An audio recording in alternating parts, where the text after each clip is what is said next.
Office থেকে আসার সময় কারণ বাজার থেকে তকল আনছিলাম, আবার মেট্রোর সামনে এক বেটা বেচতেছে, আনলাম কেজি 80 টাকা করে। বেটা ছোট ছোট পলিথিনে করে 10 টাকা করে ভরে রাখছিল তিনটে।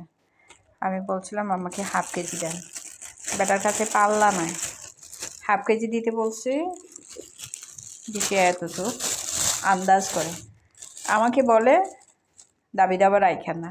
তার তো নিশ্চয়ই একটা আন্দাজ আছে, তাই না? কিন্তু আমার কাছে সন্দেহ লাগছিল যে এটা হাফ কেজি হবে না। পরে আমি এখানে এসে বাসার কাছে এসে যখন আলু নিচ্ছিলাম তখন লোকটাকে বললাম একটু মেপে দেখেন তো কতটুকু হয়। এই যে ছোটো ছোটো করে এগুলো বলে 10 টাকা। তো পরে মেপে দেখলো হাফ কেজি তো হয় না, বরং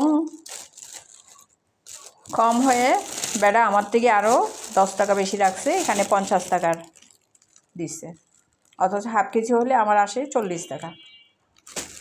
এই হচ্ছে অবস্থা। বেদা আবার বলে কি দাবি দাবা রাইখেন না কম হইলে। তার তো নিশ্চয়ই আন্দাজ আছে, দাবি দাবা কেন রাখবো না, আমি অবশ্যই বেদার আরেকজন আমার ওই টাকা দিতে হবে। ফাজিল।